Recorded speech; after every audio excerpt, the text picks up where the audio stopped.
मन को शांत रखकर ही आप है जो सही या फिर गलत का पता कर सकते हैं। अन्यथा क्रोध में तो केवल आपको वही दिखता है जो आप देखना चाहते हैं। नमस्कार, जय हिंद। मैं हूं आपका दोस्त कवि आदि गणेश। स्वागत करता हूं और प्रारंभ करते हैं कक्षा 11 की जो अपनी पुस्तक चल रही है उसका आज 18वां अध्याय हस्तक्षेप जो कविता है श्रीकांत वर्मा साहब की अंतरा पुस्तक के अंदर वो देखेंगे और ये पुस्तक भी अपनी लगभग कंप्लीट होने वाली है। टेलीग्राम चैनल से आप अभी तक नहीं जुड़े हैं तो डिस्क्रिप्शन में लिंक मिल जाएगा। कवि आदि गणेश हिंदी नाम से टेलीग्राम चैनल है जिस पर 4500 से ज़्यादा लोग जुड़े हुए हैं। उस टेलीग्राम चैनल को आप जो ज्वाइन कर लीजिएगा। और पढ़ाई को लेकर भी आप, मुझे पता है, डिमोटिवेट रहते हैं, कैसे क्या पढ़ें कि सब कुछ याद हो जाए, किस प्रकार हम तैयारी करें। उसके लिए मेरा एक दूसरा यूट्यूब चैनल है आदि की आवाज़। आदि की आवाज़ नाम से यूट्यूब चैनल है, उस पर जाइए, उसको सब्सक्राइब कीजिए। वहाँ पर आपके पढ़ाई के रिगार्डिंग किस प्रकार से क्या कुछ पढ़ना चाहिए वो तमाम वीडियो वहाँ पर डाले गए हैं। आपको आपकी समस्याओं का समाधान है जो वहाँ पर मिल जाएगा। फिर भी आपकी कोई समस्या होती है तो आप कमेंट बॉक्स में डाल दीजिएगा। मैं वीडियो बनाकर उसका समाधान है जो करने का प्रयास करूँगा। चलिए, इस वीडियो को भी आप लाइक शेयर कर दीजिए। पहली बार देख लो सब्सक्राइब कर लो, क्योंकि आप जितना ज़्यादा लाइक और शेयर करोगे उतने ही ज़्यादा लोग जुड़ पाएंगे और उतने ही ज़्यादा लोगों की मदद हो पाएगी। क्योंकि इस चैनल पर गुणवत्ता के साथ में ग्रेड फर्स्ट और सेकंड का निःशुल्क रूप से पाठ्यक्रम है जो करवाया जा रहा है। प्रारंभ करते हैं श्रीकांत वर्मा साहब को। देखिए, सबसे पहले तो बात कर लेते हैं इनके जन्म की। तो जन्म इनका साहब 1931 में होता है, बिलासपुर मध्य प्रदेश में।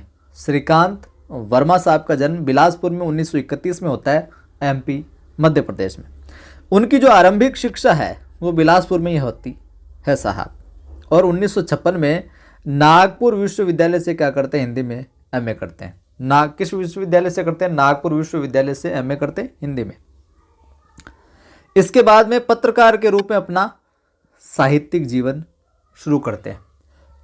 तो ये सवाल पूछा जा सकता है कि श्रीकांत वर्मा साहब ने अपना साहित्यिक जीवन किस रूप में प्रारंभ किया था? तो पत्रकार के रूप में शुरू है जो किया था।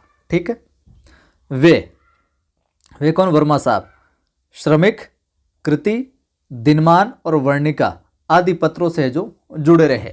तो यहाँ पर सवाल ये बन जाएगा, श्रीकांत वर्मा साहब निम्न में से किस पत्र से नहीं जुड़े रहे, किस पत्र से जुड़े नहीं रहे? तो वहाँ पर श्रमिक, कृति, दिनमान ये तो होंगे। एक दे दिया, मान लो कोई दीप दे दिया या केसरी दे दिया, कुछ और दे दिया, तो उनसे जुड़े हुए नहीं रहे। इस प्रकार से यहाँ से सवाल है जो पूछा जा सकता है। बात करें पुरस्कारों में तो मध्य प्रदेश सरकार ने उन्हें तुलसी पुरस्कार, आचार्य नंद दुलारे वाजपेयी पुरस्कार और शिखर सम्मान से जो सम्मानित किया था, नवाजा गया था इनको। उन्हें केरल का कुमारन आसान राष्ट्रीय पुरस्कार भी जो प्रदान किया गया। तो यहाँ से यह सवाल पूछा जा सकता है कि कुमारन आसान राष्ट्रीय पुरस्कार कहाँ का है? तो यह है केरल का। यह सवाल है जो पूछा जा सकता है। ठीक है, जहाँ से जो सवाल बन सकते वो मैं आपको बताता चल रहा हूँ। और 1986 में हो जाता है इनका साहब क्या निधन। आगे देखिए, श्रीकांत वर्मा की कविताओं में समय और समाज की विसंगतियों एवं विद्रूपताओं के प्रति क्षोभ का स्वर प्रकट हुआ है। वहीं भटका मेघ, दिनारंभ, माया दर्पण, जल सागर और मगध उनके चर्चित काव्य संग्रह हैं। तो ध्यान में रखना, भटका मेघ, दिनारंभ, मर्यादा दर्पण, जल सागर और मगध ये इनके काव्य संग्रह हैं। किनके? वर्मा साहब के। जिनमें से दिनारंभ और माया दर्पण तो कई बार पूछा गया है, दिनारंभ और माया दर्पण। ठीक है, इन कविताओं से गुजरते हुए ये महसूस होता है, यानी कि इन कविताओं को हम जब पढ़ते हैं तो हमें ये फील होता है, महसूस होता है, एहसास होता है कि कवि का अपने परिवेश और संघर्षरत मनुष्य से गहरा लगाव है। कि कवि का क्या, अपना जो आसपास का वातावरण है उससे, और जो एक संघर्ष करने वाला मनुष्य है उससे उसकी संवेदना बहुत कनेक्ट होती है, बहुत लगाव रहता है उसका। उसके आत्मगौरव और भविष्य को लेकर वे लगातार चिंतित हैं। उनमें यदि परंपरा का स्वीकार है तो उसे तोड़ने और बदलने की बेचैनी भी है। जो अच्छी परंपराएं हैं उनको वो स्वीकार भी करता है कवि हृदय, तो अगर कोई गलत परंपराएं जो ठीक नहीं उन्हें तोड़ने का सामर्थ्य भी रखता है वो। प्रारंभ में उनकी कविताएं अपनी ज़मीन और ग्राम्य जीवन की गंध को अभिव्यक्त करती है, किंतु जलसागर, जो जलसागर है इनका काव्य संग्रह, यहाँ तक आते आते महानगरीय बोध का प्रक्षेपण करने लगती है। यानी कि इस रचना के साथ में ही है जो महानगरीय जो व्यवस्था है, महानगरीय जो जीवन शैली लोगों की, वो इनके काव्य में भी इनकी रचनाओं में देखने को मिलती है। यह कहना चाहिए कि शहरीकृत अमानवीयता के खिलाफ एक संवेदनात्मक बयान में बदल जाती है। इतना ही नहीं, इनके दायरे में शोषित, उत्पीड़ित और बर्बरता के आतंक में जीती पूरी की पूरी दुनिया सिमट जाती है। उनकी कविताओं में अभिव्यक्त यथार्थ हमें अनेक स्तरों पर प्रभावित भी करता है। उनका अंतिम कविता संग्रह मगध तत्कालीन शासक वर्ग के त्रास और उसके अंधकार में भविष्य को बहुत प्रभावी ढंग से जो रेखांकित करता है। तो सवाल यहाँ पर एक ये और बन जाएगा, वर्मा साहब का अंतिम कविता संग्रह कौन सा? मगध। वर्मा साहब का अंतिम कविता संग्रह कौन सा? मगध। ठीक है, आगे देखिए इनकी प्रकाशित अन्य और रचनाएं, जिनमें झाड़ी संवाद, ये कहानी संग्रह। झाड़ी संवाद क्या है? कहानी संग्रह। किसका? श्रीकांत वर्मा साहब का। झाड़ी संवाद क्या है? कहानी संग्रह। किसका? श्रीकांत वर्मा साहब का। ठीक है, दूसरी बार उपन्यास, ध्यान में रखना, श्रीकांत वर्मा अपने क्या दूसरी बार, या श्रीकांत नाम के वो क्रिकेटर थे, तो यूं समझ लिए कि श्रीकांत शर्मा साहब क्या हो गए, आउट हो गए, वो दूसरी बार खेलने आए फिर कि नहीं मैं तो आउट नहीं हुआ। तो दूसरी बार ये उपन्यास है किनका, और दूसरी बार जब आए तो लंबे खेले, और उपन्यास लंबे ही होते हैं, तो दूसरी बार क्या है? उपन्यास है। जिरह है, ये आलोचना है। जिरह क्या? एक आलोचना है वर्मा साहब की। अपोलो का रथ, ये भी पूछा गया कई बार। अपोलो का रथ क्या है? यात्रा वृतांत। अब रथ आ गया ना, मतलब रथ को लेकर कहाँ के क्या करते हैं हम? रथ को लेकर, रथ पे बैठकर यात्राएं तो करते हैं एक तरीके से। तो इस तरीके से आपको विधा पूछ ले तो ध्यान में रखना, अपोलो का रथ क्या है? एक यात्रा वृतांत। रथ पर बैठकर यात्रा करते हैं तो क्या हो जाएगा? यात्रा वृतांत हो जाएगा। इसका वर्मा साहब का। फैसले का दिन अनुवाद, ये क्या हो गया? फैसले का दिन क्या है? अनुवाद, कि फैसले का दिन आएगा तो अनुवाद करेंगे। 20वीं शताब्दी के अंधेरे में साक्षात्कार और वार्तालाप है ये। इसके अंदर साक्षात्कार, इंटरव्यू वगैरह, वार्तालाप वगैरह, संवाद वगैरह देखने को मिलते हैं 20वीं शताब्दी के अंधेरे में। ये सब रचनाएं हो गई, कृतियां हो गई वर्मा साहब की। आज जो अपनी इस किताब के अंदर जो कविता हम देखेंगे उसका शीर्षक है हस्तक्षेप। तो इस तरीके से भी सवाल सीधा सीधा पूछा जाता है बहुत बार। 3-4 सवाल तो ऐसे आते हैं परीक्षा में। जो पाठ है उसका नाम दे दिया और उसकी रचनाकार का नाम पूछ लिया, कविताओं में विशेष तौर से। तो हस्तक्षेप कविता के रचनाकार हैं कौन? वर्मा साहब। हस्तक्षेप में सत्ता की क्रूरता है और उसके कारण जो पैदा होने वाला प्रतिरोध है उसको दिखाया गया है। तो यहाँ ध्यान में रखना इसके मूल केंद्र में क्या है? सत्ता की क्रूरता और उसके कारण पैदा होने वाला जो प्रतिरोध है वो दिखाया गया है। व्यवस्था को जनतांत्रिक बनाने के लिए समय समय पर उसमें हस्तक्षेप की जरूरत होती है। व्यवस्था को लोगों के लिए, लोगों के हितकारी बनाने के लिए, लोगों के अनुकूल बनाने के लिए, जनतांत्रिक बनाने के लिए समय समय पर उसमें क्या हस्तक्षेप की जरूरत होती है, यानी कि कुछ ना कुछ इंटरफेयर जरूरी होती है। इसीलिए तो विपक्ष का काम होता है कि वो कुछ ना कुछ इस तरह के काम नहीं करे जो मौजूदा सरकार है, ताकि उसको कंट्रोल में रखे, वरना व्यवस्था निरंकुश हो जाती है। इस कविता में ऐसे ही तंत्र का वर्णन है जहाँ किसी भी प्रकार के विरोध के लिए गुंजाइश नहीं छोड़ी गई है। कवि सवाल खड़ा करता है कि जहाँ मुर्दे का भी हस्तक्षेप करना संभव है, उस समाज में जीता जागता मनुष्य चुप क्यों है। कि इस तरह की मगध के वर्णन है जो हम देखेंगे कि इस तरह की वहाँ पर व्यवस्था हो गई कि मुर्दा भी उठ खड़ा होकर उसको भी हस्तक्षेप करना चाहिए, उसका भी संभव है वो भी खड़ा होकर, लेकिन यहाँ पर तो जीता जागता मनुष्य क्या है, चुप क्यों है। ये तमाम चीज़ें हैं जो इस अध्याय के अंदर आज हम देखेंगे, पढ़ेंगे। चलिए साहब, तो वर्मा साहब की जो ये कविता है, श्रीकांत वर्मा साहब की, इसके भावार्थ की ओर हमें जो बढ़ते हैं। चलिए तो प्रारंभ करते हैं। हस्तक्षेप जो अपनी कविता उसका भावार्थ और शब्दार्थ के साथ में हम देखते चलेंगे। ज़्यादा कठिन नहीं है, प्रतीकात्मक रूप से ये कविता दी गई है। देखिए, कोई छींकता तक नहीं इस डर से कि मगध की शांति भंग न हो जाए। मगध को बनाए रखना है तो फिर मगध में शांति रहनी ही चाहिए। मगध है तो शांति है। यहाँ पर जो छींकता शब्द आया है इसको थोड़ा सा ध्यान में रखिएगा।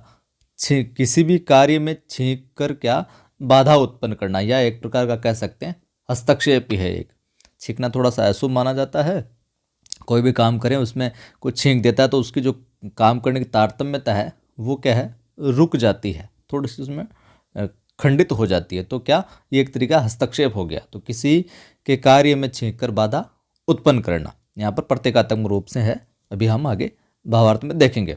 और जो एक मगध शब्द आया इसमें, मगध शब्द जो है वर्तमान, जैसे कि ऊपर हमने संदर्भ में पढ़ा, शासन व्यवस्था का जो क्रूर अत्याचार है उसके लिए है, वर्तमान शासन व्यवस्था के लिए आया है ये पर यहाँ पर मगध। तो वर्तमान जो शासन व्यवस्था है इसके प्रतीकात्मक रूप से मगध का प्रयोग किया गया। मगध पुराने समय में क्या था, भारत का एक पुराना शक्तिशाली राज्य था जिसमें जरासंध वगैरह, चंद्रगुप्त मौर्य, अशोक आदि इनका राज्य था ये। और वर्तमान शासन व्यवस्था के लिए मगध का प्रतीकात्मक रूप से यहाँ पर प्रयोग है जो किया गया है। तो ये तो हो गया इनका शब्दार्थ का सिस्टम। अब देखिए कि कोई छींकता तक नहीं इस डर से कि मगध की शांति भंग न हो जाए और मगध को बनाए रखना है, यानी वर्तमान शासन व्यवस्था ले सकते हो या फिर उस समय के मगध की शासन व्यवस्था को देख रहा, आप इसका भावार्थ लगा सकते हैं। मगध में शांति रहनी ही चाहिए, मगध है तो फिर क्या है, शांति है।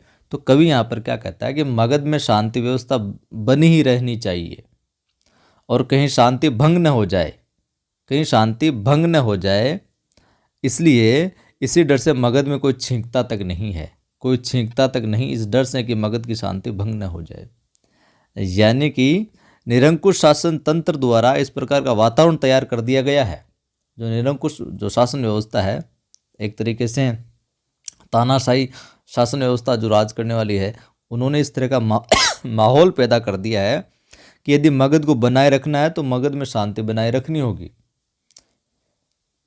कि मगध की शांति, मगध को बनाए रखना है तो मगध में शांति बनाए रखनी होगी। यानी कि चुपचाप अपना काम करते रहो, आपने कुछ भी करने का प्रयास किया ना यहाँ पर तो फिर अशांति फैल जाएगी। तो मगध में शांति बनाए रखनी है तो फिर क्या होगा, बिल्कुल मगध को बनाए रखना है तो फिर शांति बनाए रखनी होगी। यानी कि जो शासक वर्ग है वो नागरिकों को शांति व्यवस्था बनाए रखने के नाम पर क्या, चुप रहने को कहता है। मगध को बनाए रखना है तो मगध में शांति ही रहनी ही चाहिए। यानी कि मगध में शासन व्यवस्था इस प्रकार की हो गई है, या आज की वर्तमान शासन व्यवस्था इस प्रकार हो गई, नागरिकों को इस प्रकार से कह दिया गया है कि अगर मगध में शांति चाहते हो आप तो फिर आपको चुप रहना पड़ेगा। यानी कि शांति व्यवस्था के नाम पर क्या, चुप रखा जाता है, लोगों को डराया जाता है, दबाया जाता है। और मगध है तो फिर मगध है तो शांति है। आगे फिर ये भी कहता है कवि यहाँ पर, और उन्हें इस प्रतिबंध के विरुद्ध आवाज़ भी नहीं उठाने को कहता है। प्रतिबंध क्या है, चुप रहो, बिल्कुल कुछ भी अल्लाह उल्लाह किया ना तो मामला गड़बड़ हो जाएगा, फिर परेशानी आपको भुगतनी पड़ेगी। और मगध है तो शांति, और ये भी प्रतिबंध लगा दिया जाता है, कोई आवाज़ जो नहीं उठाएगा। मगध है तो फिर शांति रहेगी, नहीं तो कोई कुछ नहीं रहेगा। तो मगध को बनाए रखना है तो मगध में क्या चाहिए, शांति रहनी चाहिए। यानी कि शासक वर्ग ने वर्तमान शासन व्यवस्था के अंदर और मगध के वहाँ पर हम देखें प्रतीकात्मक रूप से हैं, तो फिर नागरिकों को शांति व्यवस्था बनाए रखने के नाम पर चुप रहने को है जो कहा जाता है कि छींको तक नहीं, जरा सा भी हस्तक्षेप हुआ मामलो शांति भंग हुई। तो ये अर्थ हुआ यहाँ पर, ठीक है। आगे देखिए, आगे हम इसका देखें कि कोई चीखता तक नहीं इस डर से कि मगध की व्यवस्था में दखल न पड़ जाए, मगध में व्यवस्था रहनी ही चाहिए, मगध में व्यवस्था रहनी ही चाहिए। यहाँ तक देखते हैं, कोई चीखता तक नहीं इस डर से कि मगध की व्यवस्था में दखल न पड़ जाए और मगध में व्यवस्था रहनी ही चाहिए। व्यवस्था से मतलब इंतजाम, और दखल का कह सकते हैं रोक टोक। दखल यानी क्या हो जाएगा, रोक टोक हो जाएगा, रोक टोक। तो यहाँ पर व्याख्या क्या होगी, तो मगध का जो शासन तंत्र है उसमें रहने वाला कोई भी नागरिक किसी भी प्रकार से अपने दुख, अपना जो कष्ट है, अपनी जो पीड़ा है, इस डर से अभिव्यक्ति नहीं करता। कोई चीखता तक नहीं इस डर से, किस डर से, कोई चीखता भी नहीं है, अपनी पीड़ा वगैरह जो भी दुख है उसकी अभिव्यक्ति इस डर से नहीं करता है कि मगध की व्यवस्था में दखल न पड़ जाए, कि मगध की जो शांति व्यवस्था है, मगध का जो स्ट्रक्चर है, पूरी व्यवस्था बना रखी है उसमें क्या बाधा उत्पन्न नहीं हो जाए, बाधा उत्पन्न नहीं हो जाए। इसलिए शांति के लिए अपनी भावनाओं को वो क्या दबा कर रखना रखता है। मगध में व्यवस्था रहनी ही चाहिए। तो मगध की व्यवस्था में बाधा नहीं उत्पन्न हो जाए, इसलिए शांति के लिए, पीस के लिए अपनी भावनाओं को भी क्या दबाना भी पड़े ना नागरिकों, तो मगध की व्यवस्था को बनाए रखने के लिए ये करना चाहिए। मतलब कवि यहाँ पर व्यंग्य के रूप में कह रहा है, व्यंग्य के भाव में क्या कटाक्ष मार रहा है कि निरंकुश जो शासन व्यवस्था है ना, उसकी जो अभिव्यक्ति की स्वतंत्रता पर उन्होंने क्या कर लिया, कंट्रोल कर लिया है। और शांति व्यवस्था भंग न होने देने का क्या भय दिखाया जाता है कि आप कुछ भी करोगे तो शांति भंग हो जाएगी यहाँ पर, और ये शांति आप चाहते हो कि आपको कोई कष्ट नहीं हो तो बिल्कुल चुप रहो। इस प्रकार से व्यंग्यात्मक रूप से यहाँ पर कहा गया है कि निरंकुश शासन द्वारा अभिव्यक्ति की जो आज़ादी है उसके लिए शांति व्यवस्था भंग न होने का है जो भय दिखाया जा रहा है, डराया जा रहा है। आगे देखिए, आगे वाली पंक्तियों में हम बात करें,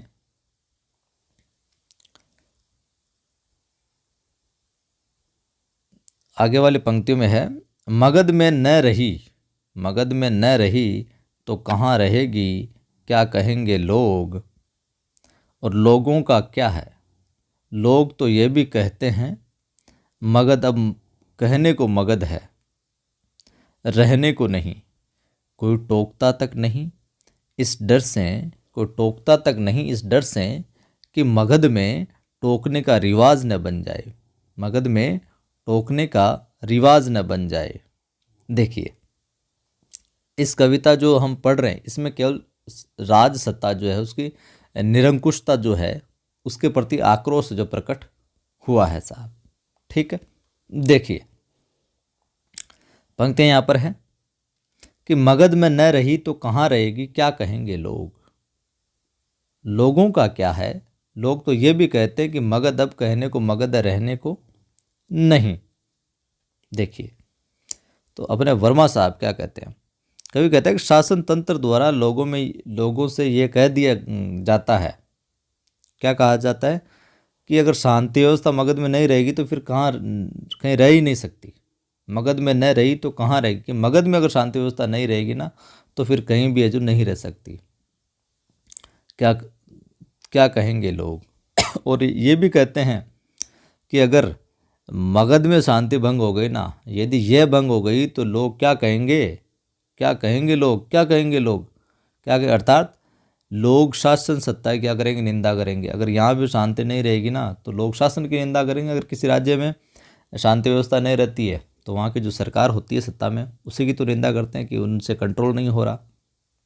तो क्या कहेंगे लोग, लोगों का क्या, लोग तो ये भी कहते हैं मगध अब कहने को मगध है, यानी कि लोग विरोध करेंगे। अतएव जो सत्ताधारी वर्ग है वो शांति स्थापना की आड़ लेना मात्र बहाना बनाता है। सत्ताधारी शांति व्यवस्था की आड़ लेता है, केवल और शोषण करता है, कहने को मगध है, रहने को नहीं। यानी कि लोगों का क्या है, लोग तो दबे मुँह ये भी कहते हैं कि मगध अब सिर्फ नाम का मगध रह गया, यहाँ रहने लायक कुछ भी नहीं है। यानी जनता के इन शब्दों के माध्यम से कवि ये व्यक्त कर रहा है जो शासन की निरंकुशता है उसको यहाँ पर दर्शा रहा है कि मगध अब केवल नाम को मगध है, रहने को मगध नहीं है, क्योंकि वहाँ पर सुकून नहीं है, चैन नहीं है, शोषण वगैरह होता है सत्ता अधिकारियों द्वारा। तो वर्तमान शासन व्यवस्था में भी यही हो रहा है। तो मगध का नाम लेकर या प्रतीकात्मक रूप से जो कहा जा रहा है। आगे देखिए, आगे हम बात करें इसमें कि कोई टोकता तक नहीं, कोई टोकता तक नहीं इस डर से कि मगध में टोकने का रिवाज न बन जाए। टोकना है नहीं, रोक टोक करना, पूछना, रिवाज यानी आदत परंपरा। तो कवि यहाँ पर क्या कहता है कि कोई टोकता तक नहीं इस डर से कि मगध में टोकने का रिवाज न बन जाए। कवि कहता है कि यहाँ मगध में कोई किसी को टोकता नहीं है, अर्थात कोई भी सत्ता पक्ष इस भय से किसी को भी नहीं टोकता कि कहीं मगध में टोकने का रिवाज नहीं बन जाए। सत्ता पक्ष जो है वो किसी को टोकता भी नहीं, इसलिए नहीं टोकता कि जो यहाँ की लोग हैं, यहाँ के जो लोग हैं वो इस टोंका टाकी को सीख नहीं जाए। तो कोई भी सत्ता पक्ष जो है इस भय से, इस डर से किसी को नहीं टोकता कि मगध में टोकने का रिवाज जो नहीं बन जाए। यानी कि अप्रत्यक्ष रूप से कवि यहाँ पर क्या कहना चाहता है कि शासन व्यवस्था को जनतांत्रिक बनाए रखने के लिए समय समय पर उसमें क्या हस्तक्षेप करने की ज़रूरत होती है। देखिए, नहीं तो क्या निरंकुशता आ जाती है। अब वर्तमान सत्ता जो है, वर्तमान सरकार हम बात करें, अब अपनी शासन व्यवस्था की हम बात करें, तो वहाँ पर अगर विपक्ष नहीं होगा, वो सत्ता पक्ष को टोकेगा नहीं कोई। अगर सत्ता पक्ष ही किसी को टोंकने वोंकने लग जाए तो फिर एक तरीके से ट्रेंड चल जाएगा, ये भी तो टोंकते हैं, हम भी टोक देते हैं इस नेता को, उस नेता को, लोगों को। तो कि ये जनतांत्रिक जो शासन व्यवस्था है उसके लिए समय समय पर उसमें हस्तक्षेप करने की ज़रूरत नहीं, तो क्या शासन व्यवस्था क्या हो जाएगी, निरंकुश हो जाएगी। तो इनके माध्यम से व्यंग्यात्मक रूप से ये कटाक्ष कर रहे हैं। देखिए आगे, देखिए, एक बार शुरू होने पर कहीं नहीं रुकता हस्तक्षेप। एक बार शुरू होने पर कहीं नहीं रुकता हस्तक्षेप, वैसे तो मगध निवासियों कितना भी कतराओ तुम बच नहीं सकते हस्तक्षेप से। तुम बच नहीं सकते हस्तक्षेप से। एक बार शुरू होने पर कहीं नहीं रुकता हस्तक्षेप। देखिए, हस्तक्षेप यानी दखल, कतराओ यानी बनने का प्रयास करो। तो यहाँ पर कवि क्या कहता है यहाँ पर कि यदि एक बार नागरिक अपने अधिकारों के प्रति अगर सचेत होकर हस्तक्षेप करने लगे तो फिर वे शासक वर्ग को, जो शासक वर्ग की अव्यवस्था है, उस पर प्रश्न चिन्ह जो खड़ा कर सकता है। एक बार शुरू होने पर कहीं नहीं रुकता हस्तक्षेप। अगर लोगों के अंदर ये हिम्मत आ जाए हस्तक्षेप करने की, आवाज़ उठाने की, वैसे तो मगधवासियों कितना भी कतराओ तुम बच नहीं सकते हस्तक्षेप से। तो वो शासक वर्ग की जो व्यवस्था उसके ऊपर प्रश्न खड़ा करना जो शुरू कर देते हैं। फिर ये सिलसिला है जो रुकने का नाम है, जो नहीं लेता। एक बार कोई काम करना शुरू कर देता है उसके पीछे पीछे हो लेते हैं, बस पहली बार कौन करे उसमें थोड़ी सी बाधा रहती है। तो कवि कहना चाहते हैं कि मगध के नागरिक चाहे कितना ही बचने की कोशिश करे, परंतु वे इस हस्तक्षेप से जो बच नहीं सकेंगे, क्योंकि इतनी परेशानियों के बावजूद उनको क्या होगा, खड़ा होना ही पड़ा। कभी न कभी तो वो जागेंगे ही जागेंगे। आगे देखिए पंक्तियाँ, अंतिम पंक्तियाँ हैं कि जब कोई नहीं करता तब नगर के बीच से गुजरता हुआ मुर्दा यह प्रश्न कर हस्तक्षेप करता है, मनुष्य क्यों मरता है। कि अब तक जीते जागते लोग, प्रतीकात्मक रूप से कह रहे, जीते जागते लोग तो कुछ कर नहीं रहे हैं। तो यहाँ पर कवि कहता है कि जब कोई भी हस्तक्षेप नहीं करता ना, सब बचने की कोशिश करते, रहने दो, बाढ़ में जाने दो, अपने क्या करना है, क्यों पंगा ले किसी से कोई। तो कवि कहता है कि जब कोई भी हस्तक्षेप नहीं करता ना, सब बचने की कोशिश करते हैं, तब नगर के बीच से गुजरने वाला मुर्दा भी मनुष्य के मरने पर है जो प्रश्न खड़ा करते हुए हस्तक्षेप कर देता है। जब कोई नहीं करता तब नगर के बीच से गुजरता हुआ मुर्दा यह प्रश्न कर हस्तक्षेप करता है कि मनुष्य क्यों मरता है। मुर्दा भी मनुष्य के मरने पर, मतलब मनुष्य के मरने से तात्पर्य उसके जमीर मरने पर प्रश्न खड़ा करता है, हस्तक्षेप कर देता है। मुर्दा द्वारा हस्तक्षेप जो किए जाने की स्थिति है, इसमें तब भला जीवित लोग कैसे चुप रह जाएंगे, जब वो भी मुर्दा भी बेजान भी हस्तक्षेप कर रहा है, जिसका कोई अस्तित्व नहीं रहा, वो भी प्रश्न चिन्ह खड़ा कर रहा है कि लानत है तुम लोगों, तो फिर ये जो जीवित लोग वो कैसे चुप रह जाएंगे। अर्थात भाव यहाँ पर इन पंक्तियों का ये है कि सत्ता की जो निरंकुशता है उसका विरोध करना नागरिकों का क्या है, अधिकार है, विरोध करना चाहिए। अंततः जो सामान्य जनता निरंकुश शासन का साहसपूर्वक विरोध जो करने लगती है। इस प्रकार से चेतना है, आक्रोश निरंकुश शासन व्यवस्था के प्रति मगध नाम से प्रतीकात्मक रूप से। तो ये थी अपनी आज की कविता, वर्मा साहब की हस्तक्षेप। उम्मीद करता हूँ अच्छे समझ में आई होगी। इसमें एक चीज़ आपको मैं बता दूँ, शब्दार्थ तो हालांकि मैंने बता दिया, हस्तक्षेप, रोकना, प्रश्न, रिवाज, चलन, कतराओ, बचो, सामने ना हो। तो इसमें क्या ज़्यादातर तरीके से व्यंजना शब्द शक्ति का है जो प्रयोग देखने को मिला है इस कविता के अंदर, ठीक है। और मुर्दा जो शब्द है, ध्यान में रखना, ये सवाल है जो पूछा जा सकता है। मुर्दा जो शब्द है ये सामान्य जन का, मुर्दा शब्द जो है सामान्य जन का प्रतीक है, सामान्य जन का। और जो यहाँ पर मगध है, मगध जो शब्द है इसको प्रारंभ में मैंने बता दिया, ये निरंकुश शासन तंत्र का प्रतीक है। निरंकुश शासन तंत्र का। इस कविता को एक बार और देखिएगा, आपके इसकी अच्छे से समझ आ जाएगी। मतलब कुल मिला के सारी कहानी निरंकुश शासन तंत्र की यहाँ पर की गई है मगध के नाम से। तो मगध तो यहाँ पर निरंकुश शासन तंत्र का प्रतीक है, शासन व्यवस्था का प्रतीक है, और जो मुद्दा है वो सामान्य जन का प्रतीक है। तो आप ये 2 सवाल महत्वपूर्ण बनते हैं यहाँ पर, इनको ध्यान में रखिएगा। तो और शब्द बिल्कुल सही है, अतुकांत है ये, और एक तरीके से व्यंग्यात्मक रूप से कविता करता है यहाँ पर कवि। अच्छा लगा वीडियो तो लाइक कर दीजिए।